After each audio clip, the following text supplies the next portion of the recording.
Hello everyone, ఎలా ఉన్నారు? మేమైతే బాగానే ఉన్నాం. ఈ వీడియో వచ్చేసి మన టెంపుల్లో ఉన్న విఘ్నేశ్వరుడు మరియు లలితా త్రిపుర సుందరి అమ్మవారి కోసం చేయించిన మకర తోరణం పూజా బ్లాగ్. లాస్ట్ టైం పూజకు కావాల్సిన వస్తువులు తీసుకోవడానికి వెళ్ళినప్పుడు వీడియోలో చెప్పాను కదా, సో ఆ రోజు అప్పుడు పెట్టడానికి కుదరలేదు. సో అందుకే ఇవాళ పోస్ట్ చేస్తున్నాం. ఎలా ఉందో చూసేయండి. ఫస్ట్ అయితే వినాయకుడి పూజతో స్టార్ట్ చేసాం, ఎందుకంటే ఏ శుభకార్యమైనా వినాయకుడి పూజతోనే కదా స్టార్ట్ అవుతుంది.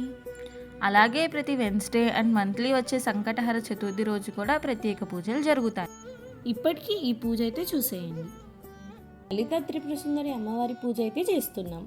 ఎలాగైతే వినాయకుడికి ప్రత్యేక పూజలు చేస్తామో అలాగే అమ్మవారికి కూడా ప్రతి శుక్రవారం స్పెషల్ పూజ జరిగిద్ది. ఈసారి ఆ పూజా వ్లాగ్స్ కూడా వస్తాయి, తప్పకుండా చూడండి. దాసాంజనేయ స్వామి మరియు వీరాంజనేయ స్వామి వారిని కూడా కలువ పూలతో అలంకరించాము. అమ్మ అయితే పరమాన్నం ప్రసాదంగా చేశారు. ఇలా దేవుడి దగ్గర మహా నివేదన సమర్పించాము. పూజ అయితే కంప్లీట్ అయింది. పంతులు గారు స్వామివారికి, వినాయకుడికి మరియు అమ్మవారికి మంగళహారతి ఇచ్చారు. దాంతోపాటు ధూపం కూడా వేశారు.